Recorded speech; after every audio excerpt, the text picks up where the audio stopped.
সবাই ভোট দিয়ে এসে আঙুলের পিক স্টোরি দিতেছে, আর এইদিকে আমি ভোট দিতে না পারাই আমার আফসোস হইতেছে। হ্যালো এভরিওয়ান, আসসালামু আলাইকুম। তো আবারও একটা ডেইলি ব্লগ তোমাদের সাথে শেয়ার করব। আজকে ঘুম ভাঙে এই পিচ্চি মেয়েটার ডাকে। সে সকাল সকাল এসে আমাকে ডাকা শুরু করে আর বলে কি যে পিপি ওঠো, ভোট দিতে যাবা না?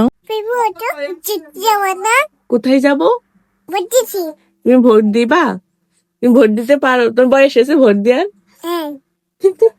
যাই হোক, তারপরে আমি বিরাজ করতেছিলাম আর ওর সাথে একটু দুষ্টামি করতেছিলাম। ওরে বলতেছিলাম তুমি যে এই ড্রেস আপের সাথে এই জুতা পরছো এটা মোটেই মানায়নি। দেন আমি ফ্রেশ হয়ে এখানে একটু চা খাইতেছিলাম। চা খাওয়া শেষ করে এখানে আমি ভাত খাইতে বসেছিলাম। প্রথমে আমি আলু ভর্তা দিয়ে ভাত খাইতেছিলাম, আর রোদে বসে এমন আলু ভর্তা দিয়ে ভাত খাওয়ার মজাই আলাদা। তারপর ডালের বড়া দিয়ে ডিম দিয়ে একটা তরকারি ছিল, সেটা দিয়ে খাইতেছিলাম। আর এই তরকারিটা আমি প্রথম খেয়েছি, মাশাআল্লাহ অনেক মজাই লেগেছে। খাওয়া শেষ করে আমি 1 ঘন্টার মতো ফোন দেখি, তারপরে দেখি বাইরে পোলাপান চিল্লাপাল্লা করতেছে। তো বাইরে এসে দেখি এরা এখানে কামরানা পারতেছে, আর এইদিকে আমি এই লামুটার সাথে একটু শয়তানি করতেছিলাম। ওরা একটু কোলে নিচ্ছিলাম, আদর করে দিচ্ছিলাম। ওখানে ওদের সাথে আমি অনেকক্ষণ সময় পার করি।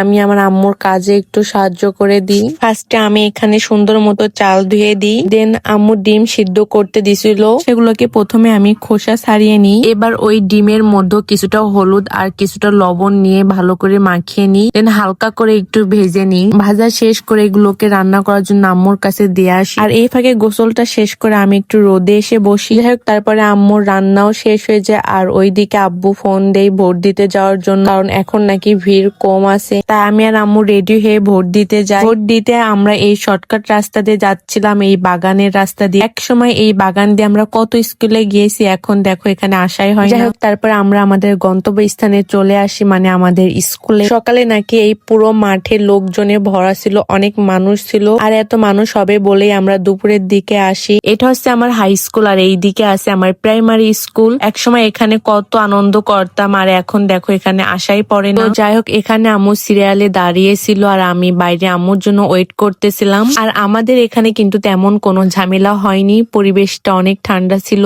মাঠের 2 কর্নারে 2 দলের লোকেরা অপেক্ষা করছিল যে শেষ পর্যন্ত কি হয়। আর এখানে আমার তবু ভাইয়া বসেছিল, যার সময় আবার বিদায় দিচ্ছে আমাদের। যাই হোক, তারপর আমি আর আমার খালাতো ভাই ঝালমুড়ি কিনছিলাম। তখন আম্মু বলে তোরা আসিস, আমরা যেতে লাগি। তো তখনই আমার হাজবেন্ডের সাথে দেখা হয়। একটা ভিআইপি গাড়ি নিয়ে সাথে হেল্পার এবং তার সঙ্গবঙ্গ নিয়ে আমাকে রিসিভ করতে যায়।